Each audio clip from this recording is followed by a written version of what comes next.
नमस्कार। ब्रेक के बाद खबरों में एक बार फिर से आपका स्वागत है। मैं हूं हेमलता और खबरों की शुरुआत करते हैं राजधानी रांची से। सेना के पूर्वी कमान ने रांची के मोराबादी मैदान में 3 दिवसीय सशक्त सेना समृद्ध भारत महोत्सव का आयोजन किया है। झारखंड के राज्यपाल संतोष कुमार गंगवार ने शुक्रवार को रक्षा राज्य मंत्री संजय सेठ की उपस्थिति में महोत्सव का उद्घाटन किया। कार्यक्रम को संबोधित करते हुए राज्यपाल ने राष्ट्र के प्रति निस्वार्थ सेवा और समर्पण के लिए सशस्त्र बलों की प्रशंसा की। गंगवार ने सैनिकों को विशेष रूप से युवाओं के लिए साहस और अनुशासन का प्रतीक बताया। रक्षा राज्य मंत्री ने भी सैनिकों और उनके परिवारों द्वारा किए गए बलिदान के लिए भारतीय सशस्त्र बलों के प्रति आभार व्यक्त किया। मौके पर पूर्वी कमान के GOC in C lieutenant general Ramchandra Tiwari ने राज्यपाल और रक्षा राज्य मंत्री को स्मृति चिन्ह भेंट किए। इसके बाद उन्होंने सशक्त सेना समृद्ध भारत महोत्सव में लगी विभिन्न प्रदर्शनियों का दौरा किया। दोनों ने इस आयोजन में सशस्त्र बलों के उल्लेखनीय प्रयासों को स्वीकार किया, जिससे भारतीय सशस्त्र बलों और देश के नागरिकों के बीच संबंध और मजबूत हुए। मोराबादी में आयोजित उद्घाटन समारोह में झारखंड के एनसीसी कैडेट छात्र और हजारों की संख्या में नागरिक शामिल हुए। ये सशस्त्र बलों के प्रति उनके मजबूत समर्थन को दर्शाता है। प्रदर्शनी का उद्देश्य नागरिक समाज और सशस्त्र बलों के बीच के बंधन को मजबूत करना और राष्ट्र के युवाओं को प्रेरित करना है।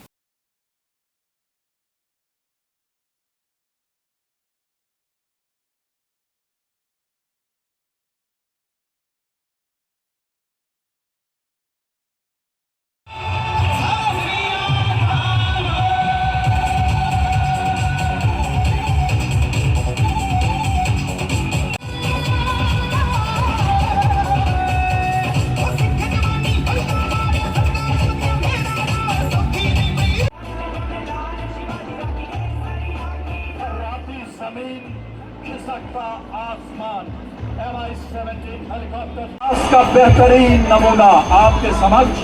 आप देख रहे हैं किस प्रकार दो चीता लाइन फॉर्मेशन में लीड 1 तिरंगे का सम्मान से ले जाता हुआ लीड 2 आर्मी फ्लैग।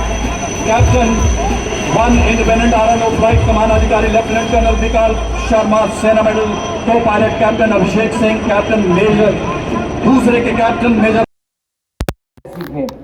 वे विषम परिस्थितियों में भी देश की रक्षा हेतु तो सदैव तैनात रहते हैं। हम चैन की नींद इसलिए सो पाते हैं कि हमारे वीर सैनिक दिन रात जागकर एक -40 डिग्री टेम्परेचर पर जहां पर हमारे सैनिक काम करते हैं, और अभी हमने टेलीविजन के माध्यम से जब आदरणीय प्रधानमंत्री जी गए थे वहां पर उस स्थान को देखने का काम किया है, तो वास्तव में हमारा सीना गर्व से आगे और बढ़ जाता है कि इससे हमारे सैनिक किस मेहनत से वहाँ पर काम कर रहे हैं और देश की रखवाली कर रहे हैं। कहा जाता है कि अनुशासन जीवन जीने की कला सिखाता है, और ये अगर सीखना है तो हम सैनिकों से सीखें।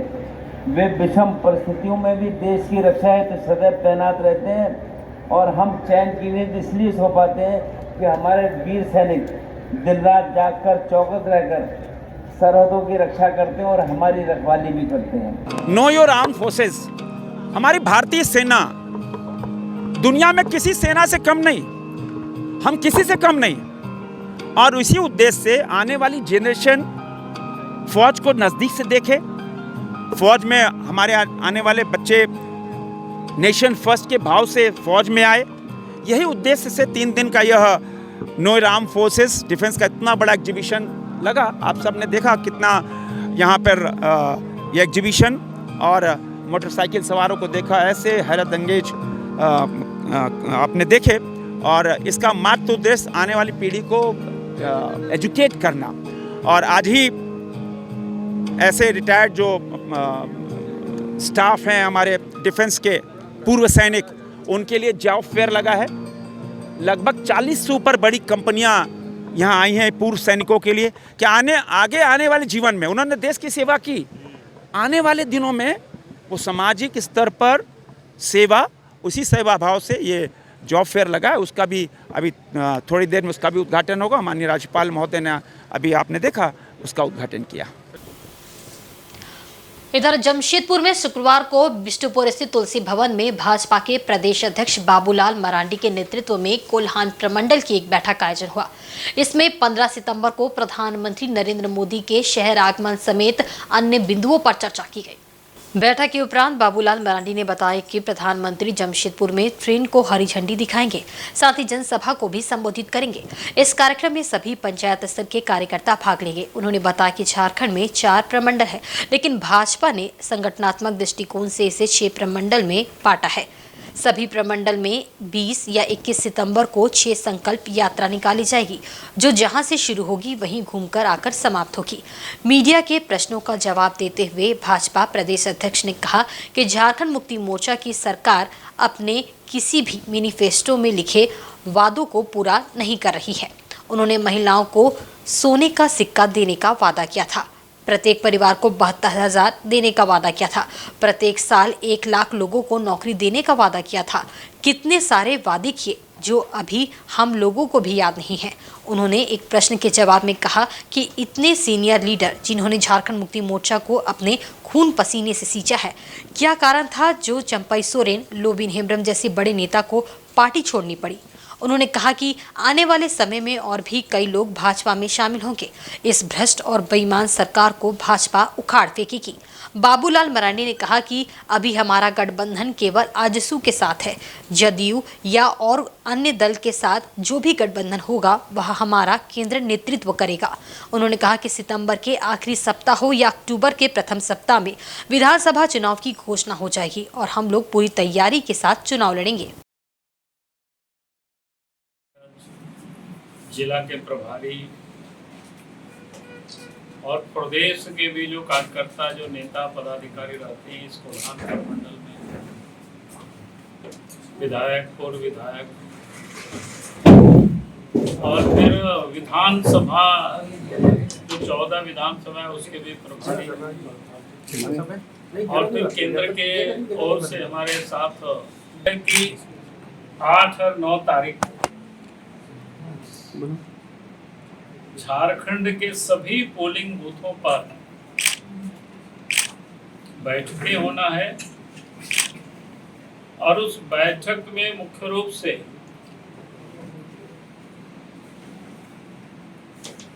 मतदाता सूची का या बूथ का उसका पुनर्समीक्षा करने की क्योंकि आए दिन आप सब लोग देखते होंगे कहीं पर वोटर लिस्ट से किसी का नाम को काट दिया गया। सारी चीजों का लोग ध्यान रखें। अगर किसी का नाम कटा हुआ है तो उसका नाम जोड़ना है, गलत नाम अगर जोड़ा है उस नाम को हटवाना है। किसी भी पोलिंग बूथ से अगर उनकी जहां पहले बूथ थी नजदीक में और उनको अगर कहीं अन्यत्र भेज दिया गया है तो उसको भी ठीक करना है। कार्यकर्ताओं की बैठक उस पर एक समीक्षा करना है। 15 सितंबर इस देश के प्रधानमंत्री आदरणीय नरेंद्र मोदी जी जमशेदपुर टाटा महानगर वो आ रहे हैं। उनका 2 प्रकार के कार्यक्रम है, एक तो रेलवे का कार्यक्रम है, कुछ उद्घाटन है, कुछ शिलान्यास। वो तो सरकारी प्रोग्राम रहेगा, लेकिन उसके बाद जमशेदपुर में उनकी एक बड़ी जनसभा पार्टी की ओर से आयोजित है। वहीं राज्य के वकीलों के लिए एक खुशखबरी है। झारखंड सरकार ने राज्य के वकीलों को बड़ी आर्थिक सहायता देने का ऐलान किया है। साथ ही नए वकीलों को मिलने वाली सहायता राशि भी बढ़ाने का निर्णय लिया गया है।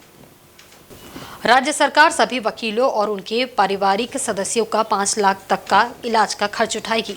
साथ ही नए वकीलों को 5,000 रुपए प्रति माह सहयोग राशि प्रदान करेगी। मुख्यमंत्री ने राज्य के महाधिवक्ता राजीव रंजन के साथ विचार विमर्श के बाद ये निर्णय लिया है। इस निर्णय के तहत राज्य के 30,000 से ज्यादा वकीलों को फायदा मिलेगा। झारखंड राज्य के अधिवक्ताओं एवं उनके परिवार का इलाज 5 लाख तक की राशि स्वीकृत किए जाने और नए अधिवक्ताओं को 5,000 रुपए प्रति माह वजीफा देने वाले फैसले का स्वागत करते हुए अधिवक्ता धीरज कुमार ने कहा है कि ये कदम हेमंत सोरेन सरकार का सराहनीय कदम है। राज्य के समस्त अधिवक्ताओं की तरफ से हार्दिक आभार व्यक्त करता हूं। हेमंत सोरेन सरकार के द्वारा राज्य के विद्वान महाधिवक्ता से विचार विमर्श कर झारखंड राज्य के 30,000 अधिवक्ताओं एवं उनके परिवार के स्वास्थ्य सुरक्षा के लिए 5 लाख तक का इलाज का खर्च राज्य सरकार के द्वारा उठाने का निर्णय लिया गया है एवं नए अधिवक्ता जो इनरोल्ड होते हैं उन्हें प्रति माह 5,000 रुपये का वजीफा देने का जो निर्णय लिया है, हेमंत सोरेन सरकार को इस सराहनीय कदम के लिए बहुत बहुत साधुवाद और 30,000 अधिवक्ताओं की ओर से उनका हार्दिक आभार व्यक्त करता हूं। झारखंड हाईकोर्ट ने रांची में भाजपा युवा मोर्चा की आक्रोश रैली के दिन हाईकोर्ट के जस्टिस एसके द्विवेदी के रोड जाम में फंसने के मामले में डीजीपी को एसओपी प्रस्तुत करने का निर्देश दिया है। हाईकोर्ट की खंडपीठ ने एसओपी के माध्यम से बताने को कहा है कि धरना प्रदर्शन आदि के दौरान आम लोगों को सुरक्षित रखने के लिए क्या उपाय किए जाएंगे। कोर्ट ने मौखिक कहा कि भीड़ का मूड कोई नहीं जानता है, इसलिए किसी खास व्यक्ति की सुरक्षा में बड़े पैमाने की व्यवस्था पर ध्यान केंद्रित करने की बजाय जिला प्रशासन को आम लोगों की सुरक्षा पर भी ध्यान देना होगा। सभी की जान की कीमत है। आपको धरना प्रदर्शन की तिथि की जानकारी होती है, वैसे में वैकल्पिक मार्ग का भी सहारा लिया जा सकता है। जिला प्रशासन को माइंडसेट बदलने की जरूरत है। धरना प्रदर्शन आदि के दौरान प्रशासन एक खास जगह पर सिर्फ फोकस ना करे। कोर्ट ने कहा कि गुड गवर्नेंस के तहत लॉ एंड ऑर्डर को मेंटेन करने की जरूरत है ताकि सोसाइटी सुरक्षित रहे। भीड़ को पुलिस का भय हो, ये प्रशासन को देखना जरूरी है। साथ ही जिस किसी खास जगह पर धरना प्रदर्शन या कार्यक्रम हो रहे हैं वहां पुलिस बल की पूरी तैनाती होनी चाहिए ताकि भीड़ को कोई मौका ना मिले। कोर्ट ने मामले में डीजीपी को शपथ पत्र दाखिल करने का निर्देश देते हुए अगली सुनवाई 20 सितंबर निर्धारित की है। आक्रोश रैली के दिन झारखंड उच्च न्यायालय के माननीय न्यायाधीश को जाम में फंस जाने पर माननीय झारखंड उच्च न्यायालय ने स्वतः संज्ञान लिया था और उस मामले पर सुनवाई के लिए कार्यवाहक मुख्य न्यायमूर्ति की अध्यक्षता वाली खंडपीठ में रेफर किया। उस मामले पर सुनवाई करते हुए माननीय कार्यवाहक मुख्य न्यायमूर्ति की अध्यक्षता वाली खंडपीठ ने राज्य के डीजीपी को एसओपी जारी करने का निर्देश दिया है कि रैली और धरना प्रदर्शन के दिन आम आदमी की सुरक्षा के लिए क्या इंतजाम किए जाएंगे और उन्हें कैसे सुरक्षित किया जा सकता है। विशेष लोगों के साथ साथ आम लोगों की सुरक्षा ज़्यादा जरूरी है। इसे शपथ पत्र के माध्यम से बताएं। वहीं जमशेदपुर के बर्मामाई स्थान अंतर्गत भक्ति नगर के रहने वाले ट्रांसपोर्टर छोटू राय के घर में चोरों ने धावा बोलकर एक बड़ी चोरी की घटना को अंजाम दिया है। चोरों ने अलमीरा खोलकर उसमें से लाखों के आभूषण और 72,000 नगद रुपए की चोरी कर ली। इस संबंध में पीड़ित ने थाना में लिखित शिकायत की है। घटना के वक्त छोटू राय परिवार के साथ कमरे में सो रहे थे। शुक्रवार की सुबह जब नींद खुली तो छोटू राय व उनका परिवार अलमीरा व पीछे का गेट खुला देखा तो हैरान रह गए। चोरों ने चाबी का गुच्छा और छोटू राय का एक कपड़ा आंगन में फेंक दिया था। छोटू राय ने आशंका जताई है कि चोरों ने नशीला पदार्थ का स्प्रे मारकर चोरी की घटना को अंजाम दिया है। बताया जाता है कि चोर घर के पीछे की चारदीवारी फांदकर अंदर घुसे थे। चारदीवारी पर उनके चप्पल के निशान भी है। भुक्तभोगी पेशे से ट्रक चालक है। गुरुवार को उन्होंने ट्रक का इंस्टॉलमेंट जमा करने के लिए रुंगटा माइंस कंपनी से 72,000 रुपए लाया था। 8 सितंबर को ट्रक का किस्त जमा करना था। भुक्तभोगी छोटू राय ने बताया कि अलमीरा के लॉकर में सोने का चेन, मंगलसूत्र, झुमका, मांग टीका समेत अन्य कई गहने थे, जिनकी कीमत करीब 8 लाख रुपए होगी। उन्होंने चोरी की शिकायत बर्मामाई थाने में की।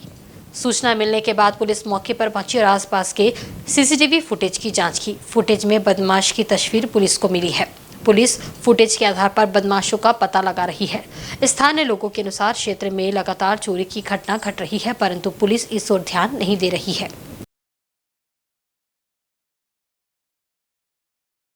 देखिए, ये जो है भक्ति नगर बस्ती है, इसमें आए दिन चोरी जो है और गुंडागर्दी, ये चीज़ तो हम लोग पहले भी लिखित दिए हैं, एसपी को दिए हैं, विधायक को दिए, थाना को भी दिए हैं। लेकिन ये जो होते आ रहा अभी नहीं, 2 साल पहले से हम लोग एक बार इसको बहुत ज़ोर शोर से दिए हैं कि भाई इस तरह से बस्ती का हो या बाहर का हो, जो मिलजुल के काम कर रहे हैं, चोरी चमारी का अगल बगल चोरी कर देना, इधर उधर जो है मनमानी दिन दहाड़े हो रात हो, तो हम लोग लास्ट में तंग आके हम लोग बस्ती वाला ये मिलजुल के कुछ लिखित दिए कि कार्रवाई नहीं हो रहा, इस तरह से छूट हो रहा, इस चलते बढ़ते जा रहा है, क्राइम बढ़ते जा रहा है। और अभी ये जो है हमारे बस्ती के ही हैं छोटू राय जी, इनके घर में जो है कल रात को चोरी हुआ है और जो है उनका बहुत सारा कैश पैसा और जो है नगद के साथ साथ जो है सोना गहना जो भी है सारा लूट के गए। पता है अभी बाहर चोरी हो रहा था वो ठीक है, अभी घर में अगर चोरी हो तो आदमी क्या करे, रहने लायक नहीं रहा है। ये जो है प्रशासन जो है किसी तरह से जो है कार्रवाई करके सामने ला नहीं रही है।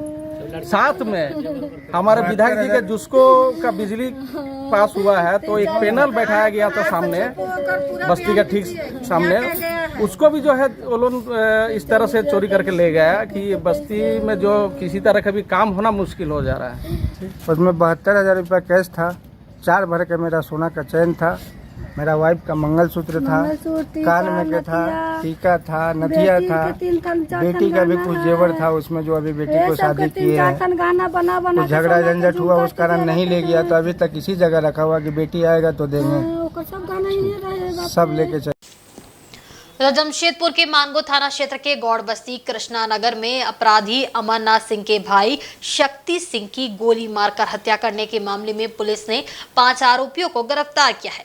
इनके पास से एक देसी कट्टा, एक गोली और 4 मोबाइल बरामद किया गया है।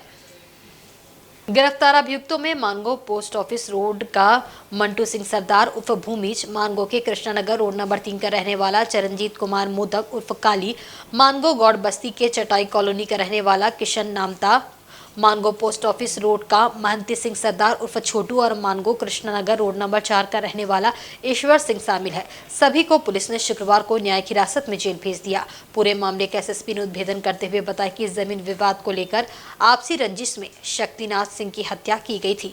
अमरनाथ की कई जमीनों पर अपराधियों का कब्जा था। इस जमीन की खरीद बिक्री में पकड़े गए अपराधियों को भी निर्धारित हिस्सा मिलता था। इसका शक्तिनाथ सिंह विरोध कर रहा था। इसी को लेकर प्लान के तहत शक्तिनाथ सिंह को हटाने के लिए रेकी की गई और मौका देखकर उसे मौत के घाट उतार दिया गया। इस मामले में अन्य अपराधियों के शामिल होने का खुलासा जल्द होगा। 2024 को संध्या तकरीबन 8:30 बजे गौड़ बस्ती मानगो अंतर्गत एक फायरिंग की घटना की सूचना मिली थी, जिसमें कि कुछ अपराध कर्मियों के द्वारा शक्तिनाथ सिंह उर्फ डब्लू सिंह की गोली मारकर हत्या कर दी गई। इसको लेकर एक विशेष अनुसंधान दल का गठन किया गया, जिनके द्वारा कंटिन्यूअस अनुसंधान त्वरित रूप से करते हुए छापामारी की गई और छापामारी करते हुए कुल मिलाकर के 5 अपराध कर्मियों की गिरफ्तारी की गई है, जिनके नाम ईश्वर सिंह, मंटू सिंह सरदार, चिरंजीत कुमार मोदक उर्फ काली, किशन नामता और महंती सिंह सरदार हैं। इनके अलावा और भी अन्य अपराध कर्मी इसमें शामिल हैं। जिस हथियार का प्रयोग गोली चलाने के लिए किया गया था वो हथियार भी बरामद हुआ है और हथियार के साथ एक जिंदा कारतूस भी जो है वहाँ से मिली है। इसके अलावा 4 मोबाइल फ़ोन भी मिला है, जिससे भी हम लोगों को कुछ तकनीकी एविडेंस भी, तकनीकी साक्ष्य भी हम लोगों को प्राप्त हुए हैं। अगर घटना के बैकग्राउंड की बात करें तो बेसिकली पूर्व से ही इन लोगों के मध्य एक प्रकार की आपसी रंजिश चली आ रही थी कई बातों को लेकर के। खास तौर पर जो मृतक था वो एक पूर्व का जो एक अपराध कर्मी था, जिसकी 2 वर्ष पूर्व हत्या हुई थी, अमरनाथ सिंह, उसका ये भाई था और इसके द्वारा जो अमरनाथ सिंह की कई सारी जो ज़मीनें थी उन पर एक तरीके से इसका कब्जा था। साथ ही साथ जो अन्य अपराध कर्मी थे उनको भी इसमें हिस्सा देने की बात की गई थी कि इस ज़मीन में जो भी बिक्री होगी उसमें प्रति कट्ठा उन लोगों को कुछ रुपये दिए गए। इसी लोभ में आ करके इन लोगों ने एक तरीके से इसको पूरा प्लान किया कि इसको अगर रास्ते से हटा दिया जाए तो इससे एक बड़ा लाभ हो सकता है। और उस दिन जो घटना जिस दिन घटित हुई उस दिन जो मृतक है वो अपने अन्य साथियों के साथ वहाँ पर पहुँचा, जहाँ पर कि आरोपीगण पहले से मौजूद थे, जिसमें से 1-2 अपराध कर्मी ऐसे भी हैं जिनकी गिरफ्तारी हुई है जो उस समय तत्काल घटनास्थल पर मौजूद नहीं थे, लेकिन पूरी प्लानिंग में उनका एक कह सकते हैं कि एक बड़ा रोल उनका था। जमशेदपुर के टेल्को थाना अंतर्गत महानंद बस्ती में विगत 3 सितंबर को गोली चालन की घटना घटने के मामले में टेल्को पुलिस ने 2 आरोपियों को गिरफ्तार किया है। पुलिस ने दोनों के पास से एक पिस्तल, एक मैगजीन, 2 जिंदा गोलियां एवं एक मोबाइल फोन बरामद किया है। एसएसपी किशोर कौशल ने शुक्रवार को प्रेस कॉन्फ्रेंस में उक्त जानकारी दी। उन्होंने बताया कि विगत 3 सितंबर को टेल्को थाना अंतर्गत महानंद बस्ती में गोली चालन की घटना घटी थी, जिसमें एक व्यक्ति को गोली लगी थी। हालांकि घटना के बाद गोली चलाने वाला एवं गोली लगने वाला दोनों फरार हो गए थे। टेल्को पुलिस ने मामले की जांच शुरू की तो पता चला कि गोली चालन की घटना में किसी व्यक्ति पर चलाई गई गोली किसी दूसरे व्यक्ति को लग गई थी, जिसके बाद दोनों वहां से फरार हो गए थे। मामले की आगे जांच करने पर पता चला कि वर्तमान में मनीफीट में रह रहे टेल्को के वीर बिरसागढ़ बस स्टैंड निवासी अमित चौधरी उर्फ बापी चौधरी का नाम गोली चलाने वाले के रूप में सामने आया, जबकि गोली लगने वाले व्यक्ति की पहचान सोनू कुमार उर्फ सोनू स्वासी के रूप में हुई। उन्होंने बताया कि अमित चौधरी उर्फ बापी एवं सोनू कुमार उर्फ सोनू स्वासी दोनों सहयोगी हैं और दोनों आपराधिक प्रवृत्ति के हैं। घटना के दिन दोनों किसी अन्य व्यक्ति को गोली मारने गए थे, किंतु किसी तरह से गोली सोनू को ही लग गई, जिसके बाद दोनों वहां से फरार हो गए। एसएसपी ने बताया कि इसके बाद से दोनों छिपते चल रहे थे, लेकिन पुलिस ने दोनों को एक साथ गिरफ्तार कर लिया। दिनांक 3/9/24 को टेल्को थाना अंतर्गत महानंद बस्ती में एक गोलीबारी की सूचना प्राप्त हुई थी, जिस संदर्भ में तुरंत थाना प्रभारी और पुलिस उपाधीक्षक नगर प्लेस ऑफ अकरेंस पे घटनास्थल पर पहुंचे और उसके बाद यह मामला प्रकाश में आया कि वहां पर एक व्यक्ति को गोली मारने के क्रम में एक दूसरे व्यक्ति को गोली लगी और वो उस गोली से घायल हो गया। इस संदर्भ में लगातार छापामारी की जा रही थी। नेम्ड एफआईआर हुआ बापी चौधरी के ऊपर में और जब इसकी पूरी तफ्तीश की गई तो ये पाया गया कि जो गोली चलाने वाला व्यक्ति था अमित चौधरी उर्फ बापी चौधरी और जिस व्यक्ति को गोली लगी सोनू कुमार उर्फ सोनू स्वासी, दोनों ही साथी हैं और दोनों ही साथ में ही रहते थे और उस दिन भी एक तरीके से आप कह सकते हैं कि आपस की छीना झपटी में या किसी अन्य व्यक्ति को के ऊपर गोली चलाने के क्रम में यह फायरिंग की घटना हुई, जिसमें कि वह घायल हो गया। लेकिन दोनों साथी में रहते हैं, एक तरीके से सहयोगी हैं। दोनों का पूर्व में भी आपराधिक इतिहास रहा है, जैसा मैंने आपको इसमें प्रेस विज्ञप्ति में दिया भी है कि अमित चौधरी और बापी चौधरी के ऊपर कुल मिलाकर के 5 मामले पहले से लंबित हैं, जिसमें 4 टेल्को थाना के और 1 सिद्धगोड़ा थाना का है, जिसमें चोरी के भी मामले हैं, मर्डर केस भी है और भी कई मामले हैं। दूसरा सोनू कुमार और सोनू स्वासी का अगर हम देखें तो ये चोरी और लूट के मामले में पहले भी जेल जा चुका है 2023 में और जब ये दोनों पकड़े भी गए तो ये दोनों साथी पकड़े गए और दोनों लगातार पुलिस से एक तरीके से छुपकर भाग रहे थे और हथियार को छुपाने की कोशिश की। इधर रांची के ओरमांझी पुलिस को एक बड़ी सफलता हाथ लगी है। पुलिस ने बाइक चोर गिरोह का भांडाफोड़ करते हुए गिरोह के 6 सदस्यों को गिरफ्तार किया है। साथ ही रांची सहित कई इलाकों से चोरी हुई 8 बाइक को ओरमांझी पुलिस ने बरामद कर लिया है। एसएसपी चंदन कुमार सिन्हा ने एक प्रेस वार्ता में गैंग का खुलासा करते हुए बताया कि सभी आरोपी रामगढ़ जिले के रहने वाले हैं। गिरफ्तार अपराधियों में साजिद अंसारी, हारून अंसारी, आलम अंसारी, कलीम अंसारी और आजाद अंसारी शामिल है। ये गैंग रांची और आसपास के जिलों में चोरी की घटना को अंजाम देता था।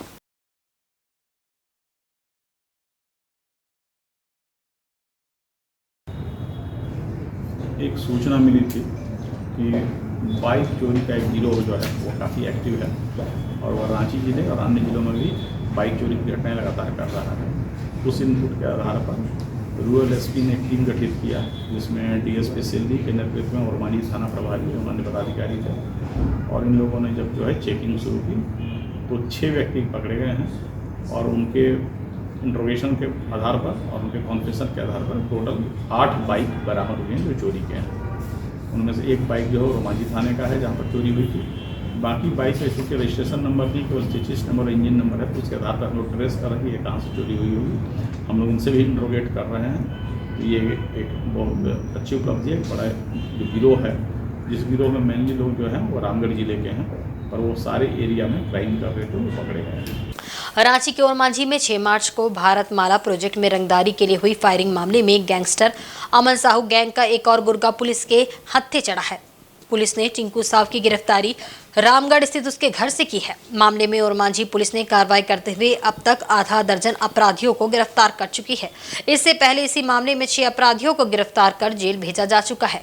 रांची पुलिस मामले में मुख्य आरोपी मयंक सिंह की तलाश में जुटी हुई है। बता दें कि अमन साहू गैंग का मयंक सिंह फिलहाल मलेशिया में रहकर लगातार व्यवसायियों से रंगदारी की मांग करता है। ओरमांझी थाना क्षेत्र में भारतमाला प्रोजेक्ट के कॉन्ट्रैक्टर पे एक फायरिंग की गई थी। उसमें पहले भी हम लोग जो है कार्रवाई किए थे। लेकिन उसका एक एक्यूज था टिंकू साव, जो अमन साव गैंग का बड़ा ही इम्पोर्टेंट सक्रिय मेंबर है। वो आज गिरफ्तार हुआ है और हम लोग उसे इंट्रोगेट कर रहे हैं ताकि गिरोह के और भी जो सदस्य जिसके बारे में हम नहीं जानते उनके बारे में जानकारी मिल पाए और इस गैंग को कैसे हम लोग न्यूट्रलाइज कर सकते हैं उसके बारे में इंट्रोगेशन से चल रहा है। इधर चक्रधरपुर रेल मंडल से एक बड़ी खबर सामने आई है। यहाँ चलती ट्रेन में पेंट्री कार के एक कर्मचारी पर दिव्यांग महिला से मारपीट और उसके साथ अप्राकृतिक यौनाचार करने का आरोप लगा है। इस घटना के बाद आरोपी कर्मचारी रामजीत सिंह को चक्रधरपुर जीआरपी ने हिरासत में ले लिया है और पीड़िता के बयान पर मामले की जाँच शुरू कर दी है। दिव्यांग महिला से मारपीट और दुष्कर्म की घटना ट्रेन संख्या 18477 पुरी से योगनगरी ऋषिकेश के बीच चलने वाली उत्कल एक्सप्रेस में घटी है। पीड़िता के अनुसार वह अपने 13 साल के बेटे के साथ भुवनेश्वर से ट्रेन में झांसी जाने के लिए सवार हुई थी। ट्रेन के S3 कोच के बर्थ संख्या 23 में सफर कर रही थी। इस दौरान उसके साथ पेंट्री कार के कर्मचारी रामजीत सिंह ने गलत व्यवहार किया। वह शौच के लिए कोच के शौचालय में गई थी। इसी दौरान रात के 2:30 बजे पेंट्री कार का कर्मचारी भी उसके पीछे पीछे वहां आ गया और उसे अकेला पाकर जोर जबरदस्ती करने लगा। महिला ने जब इसका विरोध किया तो आरोपी रामजीत सिंह ने दिव्यांग महिला को तमाचे भी मारे और उसकी पिटाई करते हुए उसके साथ जबरन अप्राकृतिक यौनाचार किया। पीड़ित महिला ने बताया कि आरोपी नशे में धुत था। करीब रात के 2:30 बजे से लेकर 3 बजे तक आधे घंटे तक चलती ट्रेन में दिव्यांग महिला रेल यात्री से पेंट्री कार का कर्मचारी उसकी अस्मत से खिलवाड़ करता रहा। महिला की शिकायत के बाद यात्रियों ने पेंट्री कार कर्मी रामजीत सिंह को धर दबोचा और उसके बाद उसे पकड़ कर रखा। करीब 300 किलोमीटर पार करने के बाद जब ट्रेन चक्रधरपुर पहुंची तो आरोपी को यात्रियों ने जीआरपी के हवाले कर दिया। इस मामले में रेल पुलिस आरोपी से पूछताछ कर रही है। घटना उड़ीसा के जाजपुर क्योंझर रोड स्टेशन के पास घटी है, इसलिए मामले को झारखंड के चक्रधरपुर से उड़ीसा के क्योंझर जीआरपी थाना को स्थानांतरित किए जाने की बात कही जा रही है। गलत व्यवहार कर रहा था। ये रात मैं सोई थी, मैं सो रही थी, इन्हें पास में जाके सो रही, मुँह पे खा रही, मुझे नींद खुल गई, मुँह खा रही चिप्स खा रही थी, चिप्स मुँह से खा रही, मुँह से छोड़ाई किसी ने मत खवा रही, ये खा रही मुकारे गलत। ठीक है, मैं अपना सीट में बैठा हुआ था, ठीक है, तो मेरे बगल वाले सीट में एक अपाहिज औरत बैठी है और अपाहिज औरत के सामने एक पेंट्री कार का पेंट्री वैन जो रहता है ना, उसका बंदा कोई बैठा हुआ था, वो भी अपना यूनिफॉर्म के बिना बैठा हुआ। वो आकर के पहले उसके साथ छेड़छाड़ किया। छेड़छाड़ करने के बाद वो उसको वॉशरूम लेके गया अंदर में बंद कर। उसके बाद वो औरत जैसे आई तो मैं पूछा क्या हो रहा है, तो वो औरत मेरे को बताई कि मेरे साथ ऐसा फिंगरिंग क्या हो रहा है, मुँह पे दिया अपना ये वो ऐसा बताई। उसके बाद जब पूछे उससे तो वो भाग गया। मैं उसके पीछे पीछे S5 तक गया। S5 से आने के बाद तो वो मेरे को मिला नहीं। फिर सुबह जब मैं नींद खुला मेरा तो मेरे को एक बार दिखा तो मैं उसको पकड़ा। एक्चुअली ये सब जो हादसा हो रहा है ट्रेन में, जो मतलब ट्रेन के जो वर्कर है जो उसमें काम कर रहे हैं वही लोग अगर ऐसा अगर करेंगे तो फिर मतलब क्या ही मतलब जो होता है कि इंडियन रेलवे का मतलब ये रहेगा। अभी मतलब जो होता है कि कल अगर हम लोग एक्शन नहीं लेते तो हो सकता है कि जो किया वो चीज़ उसका मनोबल और बढ़ता, वो कहीं और कुछ करता, उससे ज़्यादा कुछ करता। तो वही अभी तो मतलब थाना में अभी बात चल रहा है, मतलब सारा चीज़ डिस्कस हो रहा है। सर से बयान हम लोग दे दिए हैं और सर अभी जो भी है अगर केस अगर फाइल करने के बाद जहाँ पे ये हुआ है वो उसको शायद मतलब ट्रांसफ़र करेंगे जहाँ पे जिस एरिया में हुआ है सर वहाँ पे। हो भाषा वारांग चीती को 8वीं अनुसूची में शामिल करने की मांग को लेकर आदिवासी हो समाज द्वारा सरायकेला सिद्धू कानून पार्क से समाहर न्यायालय तक पैदल मार्च किया गया। इसमें काफी संख्या में आदिवासी समाज के लोग शामिल थे। इस दौरान आदिवासी समाज के प्रतिनिधियों ने प्रधानमंत्री के नाम का ज्ञापन उपायुक्त को सौंपा। जिला परिषद अध्यक्ष सोनाराम बोद्रा, आदिवासी हो समाज महासभा के जिला उपाध्यक्ष मनोज सोय एवं आदिवासी हो समाज महासभा के संयोजक सावन सोय के नेतृत्व में 500 से अधिक महिला एवं पुरुष समाहर न्यायालय पहुंचे और अपनी मांगों से उपायुक्त को अवगत कराया। जिला परिषद अध्यक्ष सोनाराम बोद्रा ने कहा कि 14 सितंबर को दिल्ली में धरना प्रदर्शन कार्यक्रम है, जिसमें आदिवासी हो समाज से जुड़े 12 संगठन के 500 से अधिक सदस्य परंपरागत वेशभूषा में शामिल होंगे। आज जैसे कि हमारे हो समाज के जितने भी स्टूडेंट्स हैं, हमारे समाज सेवी लोग हैं, सारे लोग आज सांकेतिक एक धरना रैली इसको आगाज़ है कि हमारे हो भाषा को भारतीय संविधान के 8वें अनुसूची में शामिल कराया जाए, जिससे हमारे समाज का भी चौमुखी विकास हो। और ये हो समाज वर्षों से इसकी मांग करता आ रहा है और इसी को लेकर के आज हमारा पूरा जिला के सारे आदिवासी यहाँ पे जो भी सामाजिक संगठन है, वो समाज है, सरना फिल्म प्रोडक्शन है, हमारे राजनीतिक के लोग, हमारे समाज सेवी लोग हैं, सारे लोगों के सहयोग से इस बार ये प्रयास है, सांकेतिक है कि हम लोग दिल्ली 14 तारीख को जंतर मंतर पे हम लोग जा रहे हैं और प्रयास यही है कि वो भाषा को जितना जल्द हो सके इसको शामिल कराया जाए। हमारी संस्कृति, हमारी धरोहर को बचाए रखे। देश में ऐसी बहुत सारी भाषाएं हैं जो विलुप्त होते जा रही है। ध्यान में अधिकार हमें भी मिला है कि हम भी अपनी भाषा को, अपनी संस्कृति को संजोए रखें और इस भारत देश में हम भी अपना योगदान दे सके, हम भी इसके भागीदारी बन के विकास के मुख्य धारा में जुड़ सके। पश्चिमी सिंहभूम जिला अंतर्गत मनोहरपुर का विख्यात गणेश पूजा पंडाल साहब मेला सज धज कर तैयार है। इस मेले का उद्घाटन माननीयों के द्वारा शनिवार को किया जाएगा। इसके बाद 7 से 18 सितंबर तक चलने वाले इस 12 दिवसीय गणेश पूजा पंडाल का पट श्रद्धालुओं के लिए खोल दिया जाएगा। विदित हो कि मनोहरपुर गणेश पूजा मेला का ये 25वां साल है। इस उपलक्ष्य में गणेश पूजा मेले को आकर्षक बनाने के लिए भव्य तैयारी की गई है। मेले में मनोरंजन के लिए बिजली झूला, ब्रेक डांस, टोरा टोरा, ड्रैगन ट्रेन, मौत का कुआं एवं विभिन्न प्रकार के स्टॉल लगाए जा रहे हैं।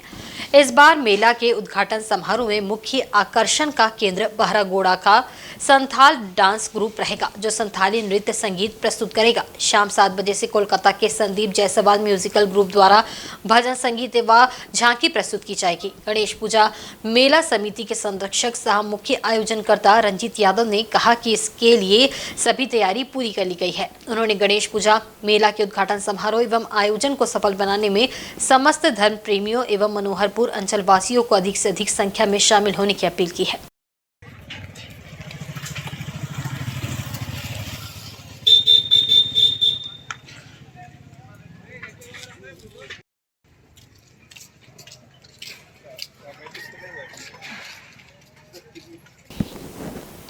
और जमशेदपुर के ट्यूब बारीडी दुर्गा पूजा मैदान में जनसेवक समिति एवं ट्यूब बारीडी दुर्गा पूजा कमेटी के संयुक्त तत्वावधान में शुक्रवार को रक्तदान महोत्सव का आयोजन किया गया।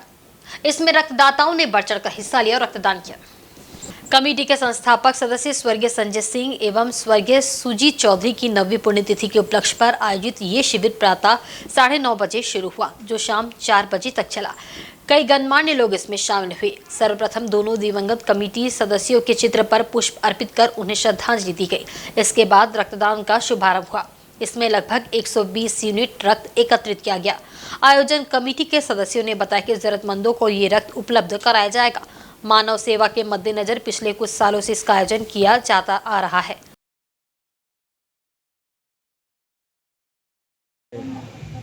शहर की समाज सेवी संस्था जन सेवक समिति जमशेदपुर एवं ट्यूब बारीडी दुर्गा पूजा कमेटी के संयुक्त प्रयास से हमारे दो संस्थापक दिवंगत रक्तदाता स्वर्गीय संजय सिंह एवं स्वर्गीय सुजीत चौधरी जी की 9वीं पुण्यतिथि के अवसर पर प्रत्येक वर्ष की भांति इस वर्ष भी BS ट्यूब बारीडी दुर्गा पूजा मैदान के परिसर में पीड़ित मानवता की सेवा करने हेतु रक्तदान महोत्सव का आयोजन है।